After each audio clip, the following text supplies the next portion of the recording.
Bonjour et bienvenue. Alors, c'est juste une petite introduction parce que une maman, mais une mamie, m'a fait suivre une vidéo. Elle m'a demandé de faire un petit correctif sur certaines choses ou certaines dates qu'elle a dit. Donc, vous allez voir des petites inscriptions, mais derrière ce petit clip d'introduction, je vais mettre la vidéo qu'elle m'a fait suivre. Voilà, elle s'appelle Patricia. Vous allez l'écouter et ça fait partie d'un témoignage complémentaire. Merci et à bientôt.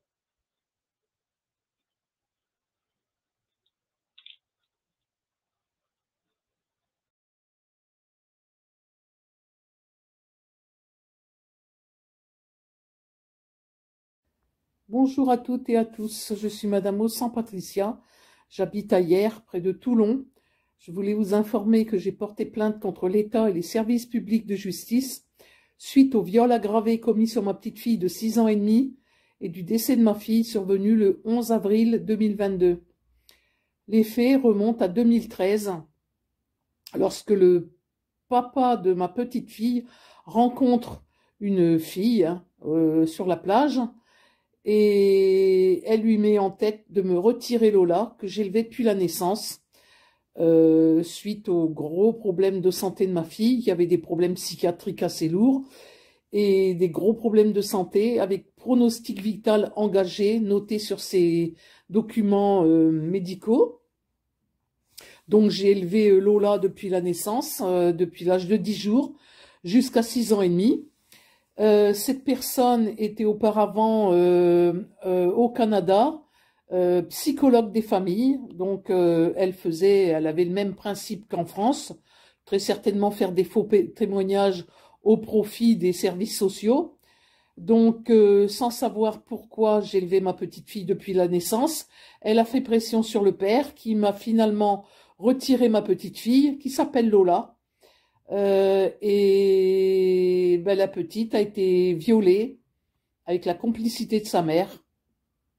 Donc apparemment en septembre 2013, puisque j'ai retrouvé un tableau qu'elle m'avait fait représentant son viol, presque un an après. Donc quand ma petite fille m'a été enlevée, j'ai aussitôt prévenu le conseil général à l'époque, c'était pas départemental.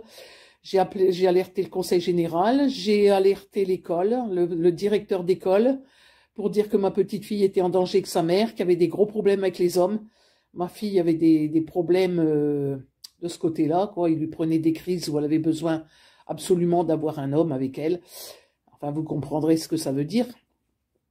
Et le conseil général a fait son travail. On a aussitôt informé l'ASE, l'aide sociale à l'enfance, qui est venue chez moi en février faire une enquête pour voir tout ce qui se passait chez moi, comment ça allait. J'ai expliqué la situation de ma fille, j'ai expliqué qu'il y avait ce problème avec les hommes, j'ai expliqué que ma petite fille était maltraitée par le père, qui était violent, que j'avais Lola depuis la naissance. J'ai montré les documents médicaux de ma fille à cette enquêtrice, à cette intervenante, une référente ASE, qui était parfaitement au courant de la situation. Et on est donc, elle m'a informé que ça allait être très long, que le temps que ça arrive auprès du juge pour enfants, il y en avait au moins pour un an et demi. Donc dans la foulée, j'ai pris un avocat, apparemment un des meilleurs avocats de Toulon, qui a fait son travail, lui, qui est intervenu en urgence auprès du juge des enfants de Toulon, qui a remis le dossier médical de ma fille en précisant que Lola était en danger avec sa mère, que c'était ma fille qui avait la garde exclusive de la petite puisque le père n'avait jamais revendiqué ses droits de garde ni d'hébergement. C'est une personne qui est arrivée clandestinement sur notre territoire, un Tunisien qui est arrivé là en 2000, je ne sais plus trop la date, j'ai perdu le fil. Donc il est arrivé en France en juillet, il a aussitôt rencontré ma fille, puis bon, ils ont décidé d'avoir un enfant, lui, pour le visa, et elle avec ses problèmes psychiatriques pour avoir ce gars dans son lit. Donc, au mois d'avril 2017, le père signale à la préfecture, demande un regroupement familial. Il obtient son visa en fournissant des faux documents, des fausses attestations d'employeur. La préfecture ne fait aucun contrôle. Et dès qu'il a le visa, ça a été terminé. Il n'a plus voulu ni de ma fille, ni de la petite. Il n'est jamais intervenu, ni quoi que ce soit, pour aider financièrement aux premiers soins de la petite. Donc, elle est née le 9 juin 2017. J'ai récupéré la petite, que j'ai élevée pendant 6 ans et demi. Et cette personne, qui s'appelle Martina, qui a rencontré donc le père pendant les vacances, a insisté pour que la petite soit élevée par sa mère. Pour elle, c'était pas normal que Lola soit élevée par sa grand-mère, sans me demander pour quelle raison j'ai élevé la petite, ni ce qui se passait réellement. Elle connaissait rien, quoi. Elle était quand même psychologue. Le père a un niveau de gamin de CP, pas plus, hein. Et donc, il se passe qu'au mois de juin 2013, ma fille fait une embolie pulmonaire. Il a été décidé à l'hôpital qu'il fallait la transporter d'urgence parce que ses jours étaient comptés, pronostic vital engagé. Elle est restée hospitalisée sur Toulon pendant presque 3 semaines. Et à la sortie de l'hôpital, cette Martina a insisté auprès du père pour que ma fille reprenne Lola, alors qu'elle était mourante quelques jours auparavant. Et ma fille a récupéré donc la petite. Moi, interdit d'approcher la gamine, j'avais plus le droit. D'après cette Martina, la petite devait vivre avec sa mère. Donc, j'ai quand même insisté auprès du père pour que la petite rentre à la rentrée de septembre à l'école, puisque c'était moi qui l'avais scolarisée derrière chez moi. Et donc, de septembre jusqu'au 23 octobre, cette personne qui s'appelle Martina a insisté auprès du père pour que la petite reparte avec sa mère. Donc, le 23 octobre 2013, ils m'ont enlevé définitivement Lola de chez moi, qui est partie en hurlant. Et j'allais la voir en cachette quand même à l'école. Elle hurlait, elle avait peur, elle était terrorisée. Elle me disait qu'il y avait quelqu'un qui allait venir chez elle pour lui faire du mal. Et puis finalement, j'ai découvert que ma petite était violée depuis le mois de septembre 2013 avec la complicité de sa mère. La petite m'a raconté que sa mère lui avait tenu la jambe pendant qu'il lui faisait du mal. Et puis voilà, donc cet avocat est intervenu auprès du juge de Toulon, demander une urgence pour que je récupère la petite.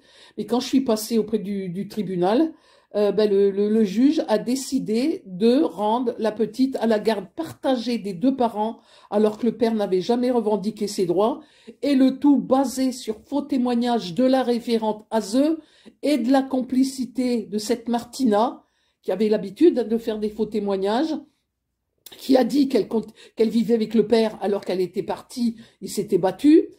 Et une semaine, donc on est passé le 4 avril 2014 auprès de ce juge, et une semaine après, jour pour jour, le vendredi suivant, le violeur, qui s'appelle Mohamed, de Bougara Blida, je ne peux pas donner son nom puisqu'il y a toujours une enquête en cours, il est revenu avec l'accord de ma fille. Cette fois-ci, ils ont drogué, violé, main attachée ma petite fille. Son calvaire a duré des heures durant. Moi, je savais pas ce qui se passait. Je suis passée au domicile de ma fille le mercredi d'après. J'ai découvert ma petite fille les yeux, des yeux drogués. Hein. Elle avait le regard complètement vide, les lèvres abîmées. Elle était enflée. Et elle s'est assise à côté de moi. J'ai fait des études en psychologie criminelle. Elle s'est assise près de moi. Elle m'a fait un dessin qui représentait qu'elle a été violée, avec un symbole phallique qui représentait une carotte. Ce dessin représentait qu'elle avait eu les bras attachés. Et puis la bouche qui était mise bien en évidence qu'elle avait été embrassée, le sexe il était même plus au même endroit, enfin là une abomination que moi j'ai vue.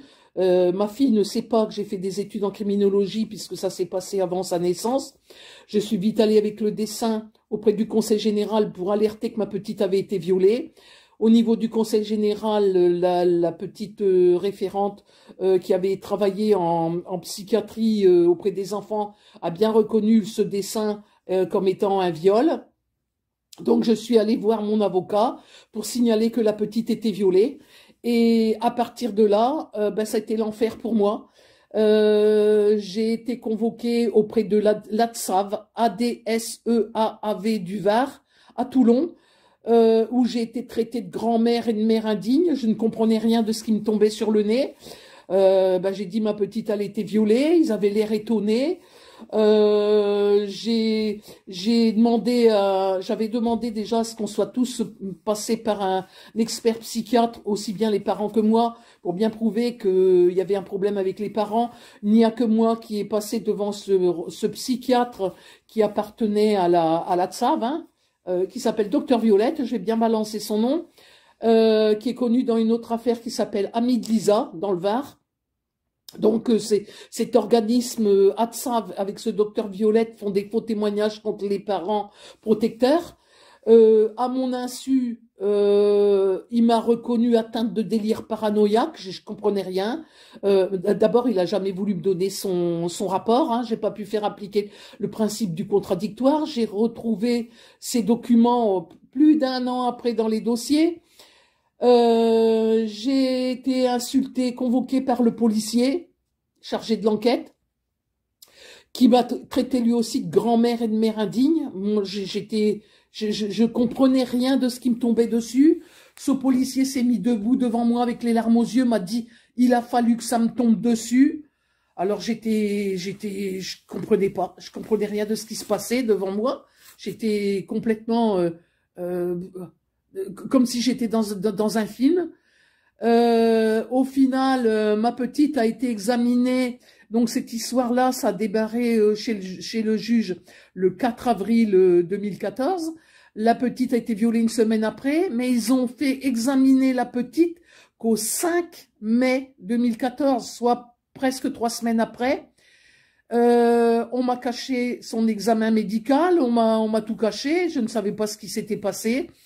Et au final, le dossier est passé dans les mains de plusieurs avocats qui m'ont bien caché que je devais me constituer partie civile. Moi, j'en savais rien. Je pensais que le procureur allait ordonner une enquête auprès du juge d'instruction, que tout était en route, quoi. D'autant plus que mon avocat m'a certifié que le jour du 5 mai, il y avait eu une plainte pour viol de la part du Conseil général, hein, que j'ai en main. Il y avait la mienne du Conseil général, et mon avocat m'a dit il n'y a aucun problème, les plaintes pour viol sont enregistrées, vous inquiétez pas. Donc moi j'ai attendu, j'ai changé au bout d'un an, je l'ai dessaisi, et là j'ai découvert dans le dossier que cet avocat qui était le mien a fait un faux en écriture publique qu'il a envoyé au procureur en disant je vous certifie que ma cliente qui a passé l'après-midi avec sa petite fille a constaté qu'elle avait le sexe découpé avec des ciseaux. Donc voilà pourquoi on m'a fait passer devant un psychiatre qui m'a diagnostiqué atteinte de délire paranoïaque alors que j'étais même pas au courant de cette histoire. À ce psychiatre, j'ai toujours parlé de viol. Cet avocat a remis au juge le 7 mai, enfin au procureur, le 7 mai 2014, cet avocat a remis un fax en dénonçant une excision, mais en même temps, il écrit « Je vous remets la lettre que je m'apprêtais à adresser au juge ».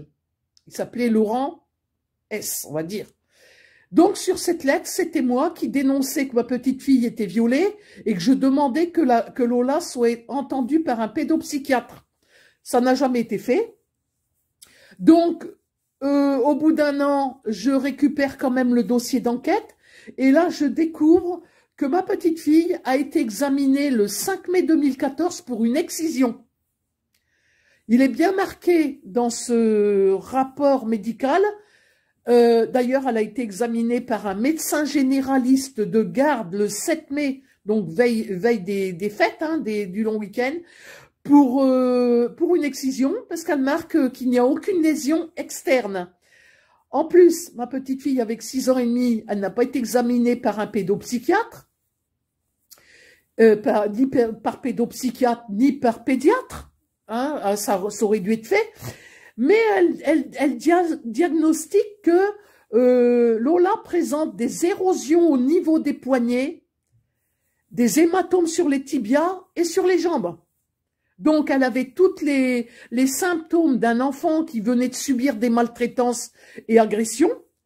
Et malgré tout, eh ben, la petite est rendue à la mère. Et à partir de là, interdiction totale pour moi d'approcher la petite.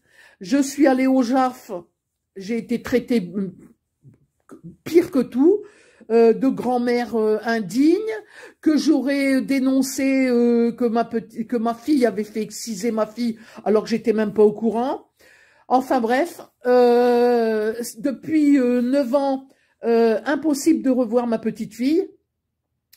Puisque les 2 parents complices se sont opposés que je revoie Lola. Et le 11 avril dernier, mon fils m'appelle en me disant que ma fille est décédée. Donc, n'ayant pas vu la petite depuis 9 ans, j'ai demandé quand même à la voir la veille des obsèques. La gamine, ben, elle était méconnaissable. Hein, je l'avais eue, elle avait 6 ans et demi, là, elle en a 15, elle me dépasse de taille. Elle est venue avec cette dénommée Martina, qui l'a récupérée, qui a récupéré ma petite fille. Et donc, je leur ai dit à toutes les deux que j'allais demander la garde de Lola auprès du juge des enfants. Et là, cette Martina m'a répondu, il n'en est pas question, Carole, donc ma fille décédée, elle me dit, Carole me l'a donnée, Lola est à moi. Alors, je suis tombée des nues, ma fille pouvait pas l'encadrer avec ce qu'elle lui avait fait. Donc, j'ai envoyé un courrier au procureur en disant que cette Martina tenait des propos incohérents, que ma petite fille était complètement perturbée. J'avais bien vu qu'elle n'était pas dans son état normal. Bon, elle venait de perdre sa mère. J'ai demandé une expertise psychiatrique sur les 2, qui n'a pas été fait. Donc, je suis passée auprès du juge des enfants au mois de mai. Hein, quelques semaines après, puisque j'avais demandé la garde de ma petite en référé, en disant que c'était urgent, que la mère était décédée. Et là, je me retrouve en présence de la référente ASE, qui m'avait fait des faux témoignages en 2014 pour que les 2 parents récupèrent Lola avec une pause d'AMO. Donc, il y avait cette référente, il y avait cette Martina. Lola est d'abord passée toute seule. Je ne sais pas ce qu'elle leur a dit ou comment ça se passe. Elle est passée seule sans avocat. Et ensuite, j'ai été convoquée, on est passé en audience avec le père, avec cette Martina et moi. J'ai pas eu droit de parole. Mon nom est cité dans la procédure de la référente, alors que j'ai pas pu faire appliquer le principe du contradictoire. Je ne sais pas, je ne sais pas comment ça s'est passé.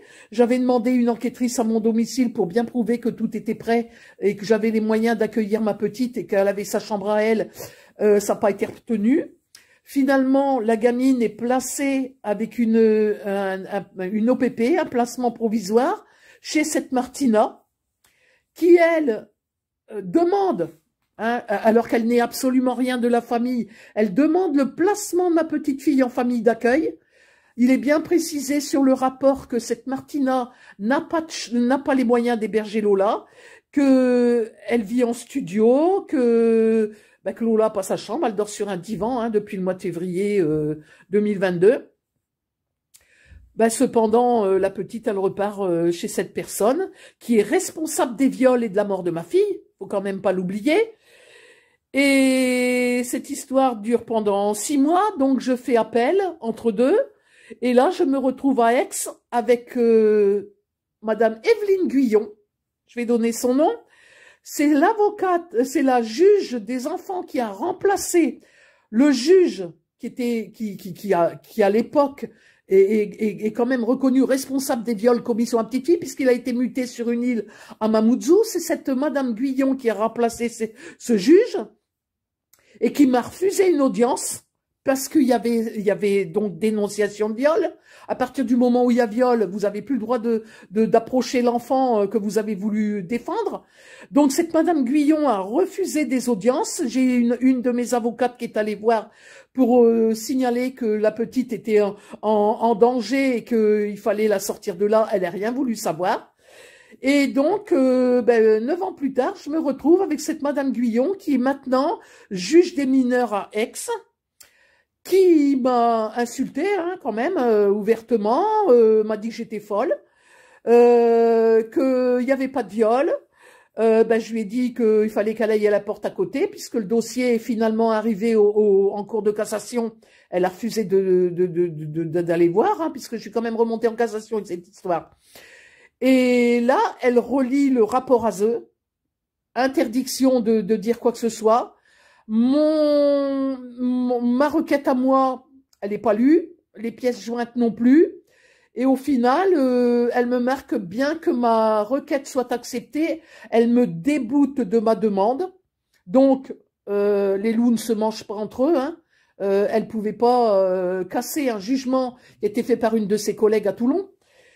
Donc, il a fallu que j'attende qu'il y ait une nouvelle audience. On est repassé le 28 novembre 2012. Et là, j'avais porté plainte, j'avais dénoncé la référente avec ses faux témoignages. Elle est remplacée par une autre référente qui, elle, demande au juge des enfants à ce que Lola soit placée dans une chambre en ville, alors il est dit qu'elle a fait une tentative de suicide, a été hospitalisée plusieurs jours. Elle est sous neuroleptique, elle se scarifie, elle fait des terreurs nocturnes, des cauchemars. Elle est complètement manipulée par cette Martina. Et donc, quand j'ai entendu tout ça, j'ai levé le siège. J'ai quitté l'audience. J'ai rencontré Lola dans les couloirs, qui apparemment, alors qu'on venait de me dire qu'elle voulait pas me voir, Lola me fait un grand sourire. Je lui dis, tu sais que ta chambre t'attend à la maison. Elle me dit, ok. Donc, j'ai contact avec la JAF qui, elle, m'a écouté, qui j'attends pour avoir l'autorité parentale, qui traîne elle aussi. Et donc, je signale à la juge aux affaires familiales et au procureur que je m'oppose à ce que Lola soit placée en chambre individuelle en ville, alors qu'elle est suicidaire. J'ai marqué que si jamais il arrivait quelque chose à ma petite, qu'elle se fasse agresser ou qu'elle se resuicide ou on ne sait jamais, que je tenais pour responsable la juge pour enfants. Donc je savais très bien qu'elle allait lui transmettre. Cette audience a eu lieu le 28 novembre 2012 et c'est seulement en janvier 2013 que je reçois la notification de jugement où elle a quand même baissé pavillon et elle a remis Lola une fois de plus chez cette Martina. Qui a dit le jour de l'audience qu'elle n'en pouvait plus, ça pouvait plus durer, qu'elle voulait que Lola soit placée, que c'était une adolescence trop dure à élever. Ben, bien sûr, cette personne n'a jamais eu d'enfant. Elle joue les psychologues, elle veut jouer les mères de famille et les grands-mères alors qu'elle est complètement inapte. Et moi, je me suis défendue quand même auprès de la JAF en disant que je m'étais occupée de ma fille pendant 34 ans. C'est moi qui me suis occupée totalement de ma fille, qui avait des gros problèmes. Et puis voilà. Donc, il en est que dans la foulée, j'avais demandé avec ma demande de garde en avril 2012, j'avais demandé une enquêtrice à domicile pour qu'on constate que tout était prêt pour accueillir ma petite fille. Et c'est seulement le 19 janvier 2013 que l'enquêtrice est venue à mon domicile, mais quand j'ai fait des recherches sur elle, elle travaille aussi pour la TSAV. Elle est indépendante, mais elle travaille aussi pour la TSAV. Donc, elle avait un délai de 2 mois pour rendre son rapport auprès du JAF, et elle me dit qu'elle le rendra pas son rapport avant la fin avril. Tout ça parce que, en travaillant pour la TSAV, elle ne veut pas mettre de bâton dans les roues à cet organisme qui touche, eux, des subventions pour pose d'AMO. Et donc, elle me fait barrage, parce que si j'avais son rapport, qui est quand même, j'espère, en ma faveur, puisqu'elle a constaté que tout était prêt chez moi, donc ça traîne. Donc ce rapport, elle ne le rendra pas avant avril de cette année, puisqu'il y a une nouvelle audience de prévue pour le mois de mai. Mais 3 semaines après, elle me demande de la rejoindre en ville, très sympathique la dame quand même, et elle m'apprend que ma petite fille ne veut plus du tout rester chez cette Martina, qu'elle ne veut plus entendre parler de son père, et qu'il a été prévu, donc cette Martina, avec la complicité de la SAV, ont prévu de placer ma petite fille dans un foyer. Donc, étant donné que je sais quand même ce qui se passe dans les foyers, je me suis opposée, j'ai donc, dans la foulée, j'ai porté plainte contre l'État et services publics de justice pour déni de justice, non-respect de mes droits, non-respect du droit de l'homme et du citoyen, parce qu'il y a un pourvoi en cassation avec cette affaire qui a été déposée depuis le 28 janvier 2018 et je n'ai toujours pas de nouvelles. J'écris, j'envoie des courriers, je demande où ça en est, on me répond pas. Au niveau de la Cour de cassation d'Aix, on ne me répond pas. Donc je suis partie civile, mais privée de mon droit de savoir où ça en est, privée de mon droit aux informations. J'ai aussi envoyé cette plainte à Monsieur Moretti, je l'ai envoyé au préfet, je l'ai envoyé au président du conseil départemental, à la mairie de Toulon, au maire de Toulon, au maire de Hyères, et aussi à Madame Cobel, qui est ministre des droits de l'enfant, magistrate, qui, je tiens à signaler, est la seule qui m'ait répondu. Elle m'a répondu qu'elle comprenait mon désarroi, qu'elle prenait contact avec que malgré tout, elle ne pouvait pas intervenir parce que il y avait une séparation des pouvoirs et que elle interpellait Monsieur Moretti, le préfet, le président du conseil général départemental. Donc, j'ai, avec cette lettre, j'ai écrit moi-même au préfet, au président du conseil départemental.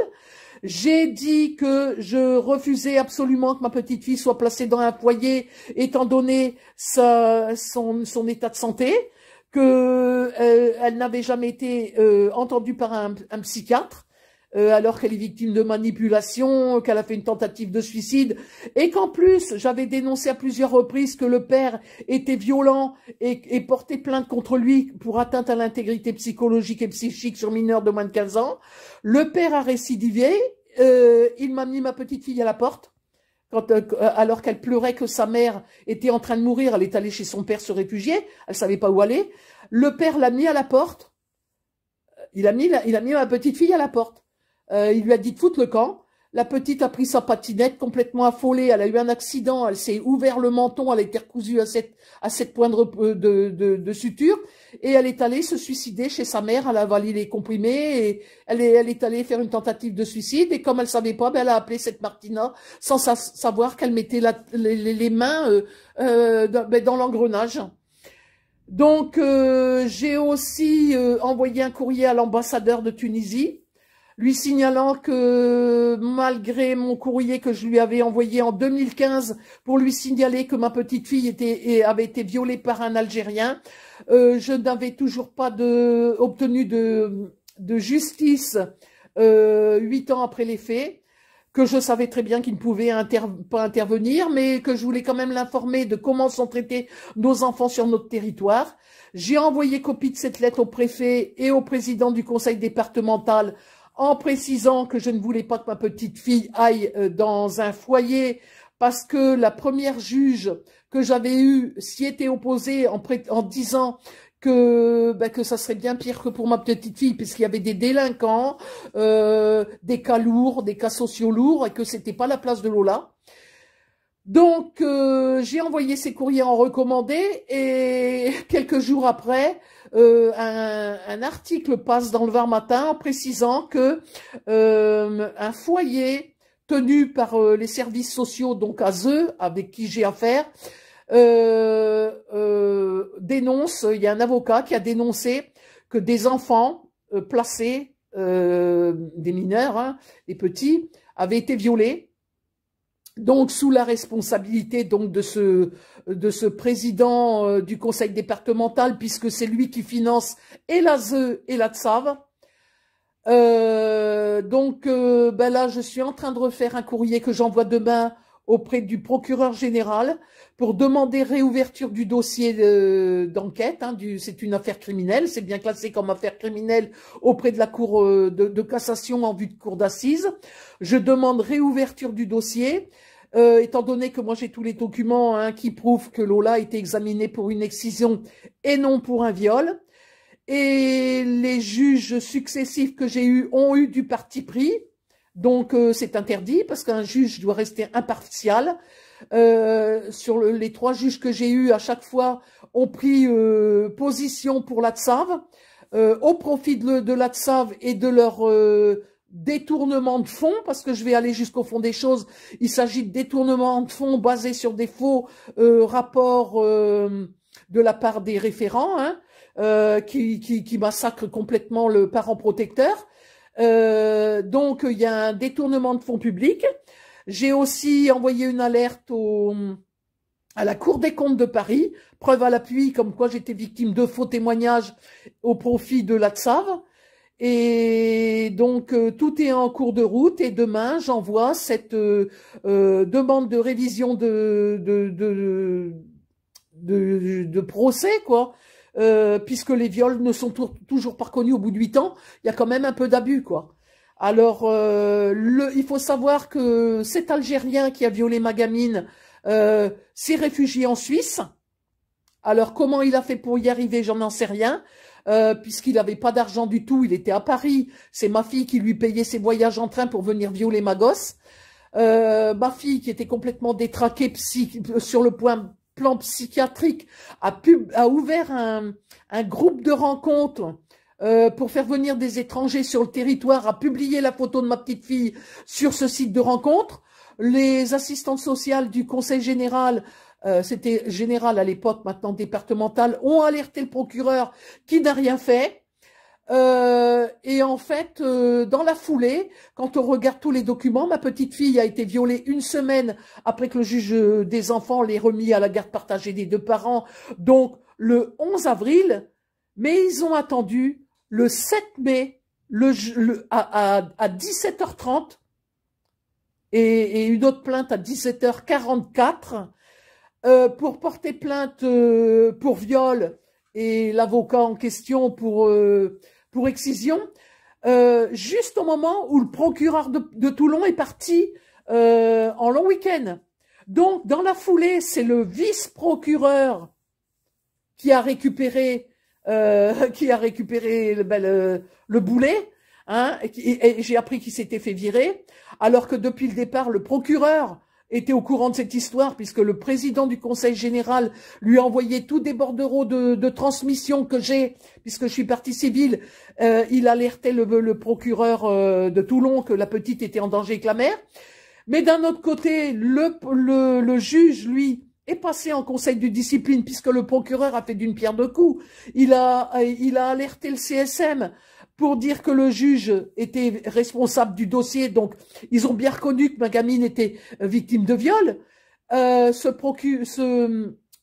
juge pour enfants est passé en conseil de discipline et il a été muté sur une île à Mamoudzou, alors qu'il était vice-président du tribunal de Toulon. Il était président du conseil de la magistrature de la région PACA. Sa femme était magistrate ici dans la région.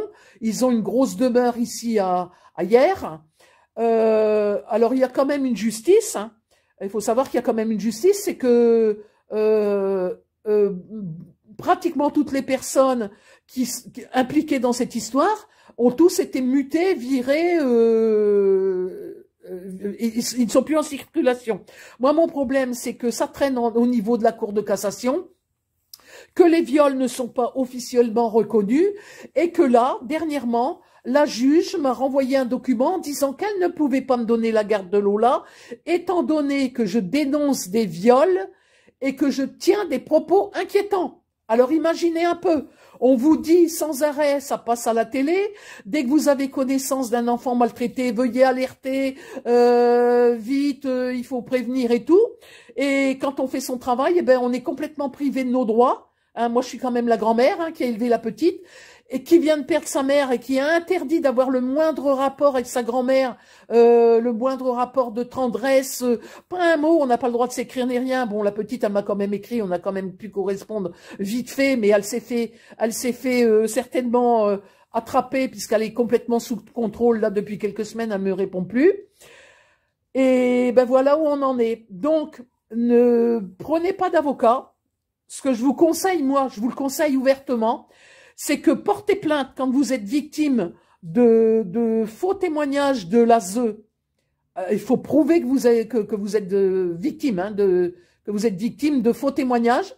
Portez plainte auprès du procureur de la République, du TGI, tribunal de grande instance, de là où vous résidez, et en même temps,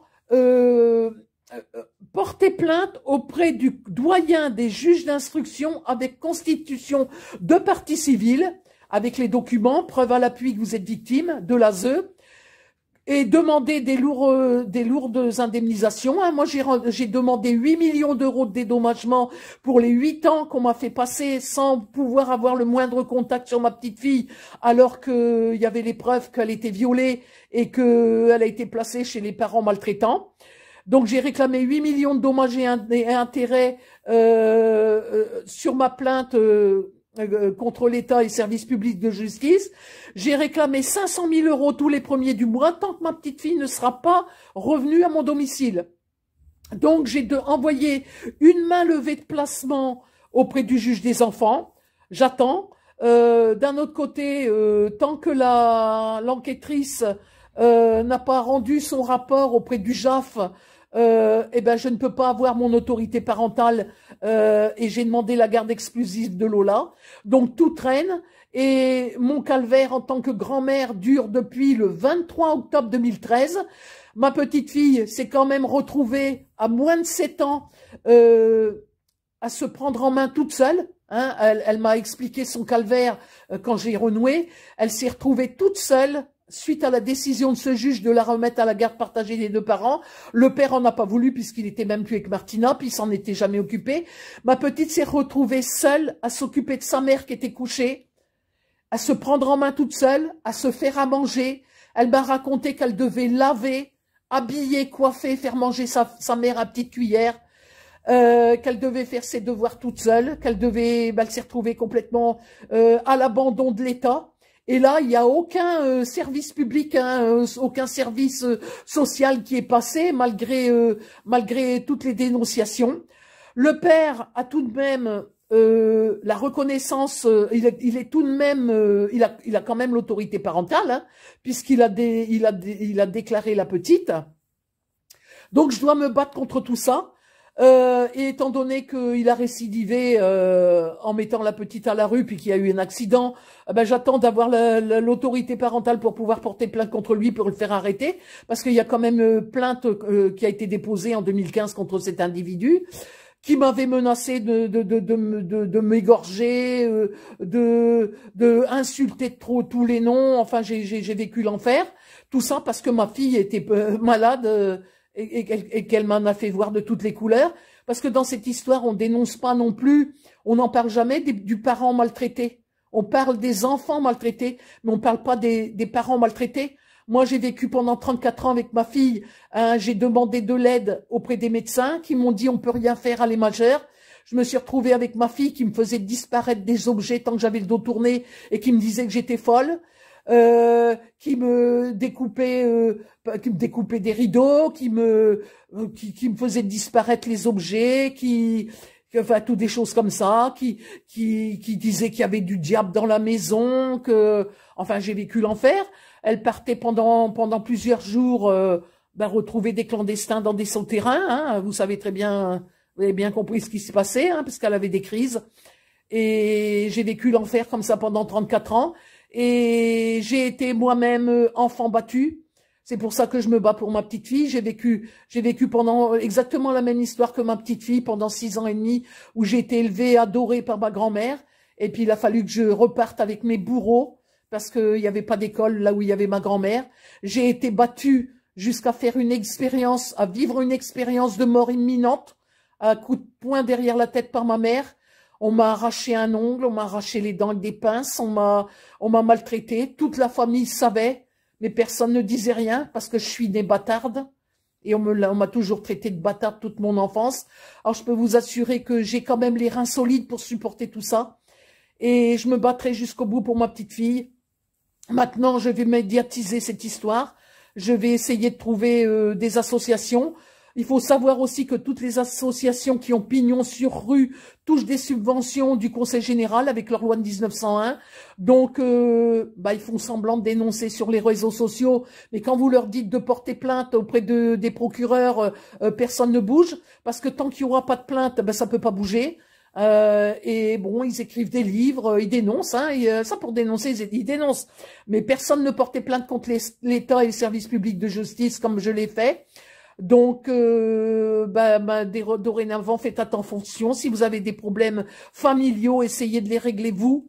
Essayez de régler, si vous avez des problèmes de couple, essayez de mettre vos enfants en sécurité quelque temps chez les grands-parents ou dans des familles proches, le temps que ça s'arrange.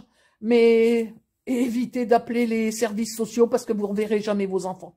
Personne ne les revoit jamais. Dans une prochaine vidéo, je vous expliquerai ce qui m'est arrivé quand j'avais 7 ans, où j'ai été victime d'actes criminels par mes parents pour avoir été témoin d'un meurtre, étouffé aussi auprès des tribunaux de Toulon, parce que tout se passe à Toulon, hein. Et donc, je pense que je vous en ai déjà assez raconté comme ça. Pour ma part, je continue de me battre pour ma petite. Et si on me la rend pas, il me reste encore 2 ans à attendre pour la récupérer à 18 ans. Parce qu'il faut savoir qu'en la plaçant dans un foyer, elle sera virée à la rue le jour de ses 18 ans parce que ces messieurs dames ne toucheront plus de subventions. Donc la petite n'aura même pas le temps de finir sa terminale. Elle est très douée. Elle est en seconde, elle est très douée à l'école, elle aura même pas le temps de finir sa scolarité. Il faut quand même qu'elle aille à l'université et puis peut-être faire autre chose, aller plus haut, un master ou je ne sais pas, où elle va mener. Mais en tout cas, faut savoir qu'arrivé 18 ans, ils ont plus de subvention qui est de 9 400 € par mois pour la mettre dans un foyer. Et donc, toute sa vie va s'écrouler le jour de ses 18 ans, si ça s'est pas écroulé avant, qu'elle se fasse pas une tentative de suicide ou qu'elle se fasse pas violer ou agresser ou maltraiter. Ça, c'est dénoncé dans tous les foyers sur tout le territoire par les associations, par des parents et personne ne bouge. Donc, je vous tiendrai au courant de la suite. Je ferai d'autres vidéos.